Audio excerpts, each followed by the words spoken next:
So Adam, you have a really unique oyster shell recycling program. You can probably have the smell, but tell us about the oyster recycling program. Yeah, absolutely, Simon. So two of our seafood stalls actually have oyster bars within the actual market. So obviously it's a bit of a tourist attraction. Yep. But what I was actually looking at was there was a lot of waste from the shells, and a lot of this, the oyster shells you can see, was going to landfill. So what happens with these oyster shells? They actually are taken away, taken down to the Ballowing Peninsula to a place called St Leonard's. They're actually put on a piece of land, and they go through what's called a quarantine process, 6 months quarantine. So that process is where obviously the elements of the weather and sort of clean, or sort of go through the process of eliminating any of the other crap that's actually on the oyster shells, you get the birds and things like that in there. Yep. And then after that 6 months, those oyster shells are then collected and put into these big bags and taken out on a barge. So what this actually contributes to is actually rebuilding oyster reefs in Port Phillip Bay.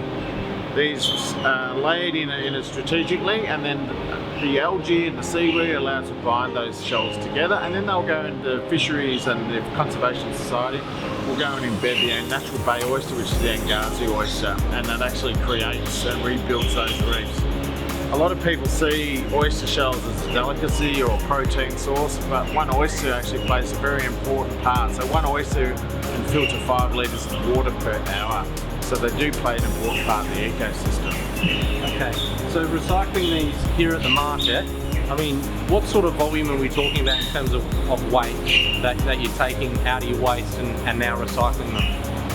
So currently to date, there's approximately 11 or 12 cubic metres of oyster shells, but it's around about 4 to 5 tonne of oyster shells that are actually gone to this program. You mentioned that these go and get dropped out into Port Phillip Bay.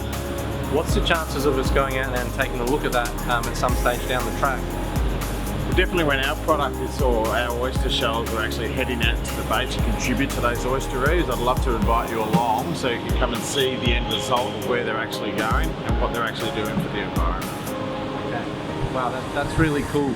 So keep an eye on our website, vandenrecycling.com, keep an eye on the South Melbourne Market website and our YouTube channel. And this is another great example of the South Melbourne Market taking ownership of their waste and creating something truly circular.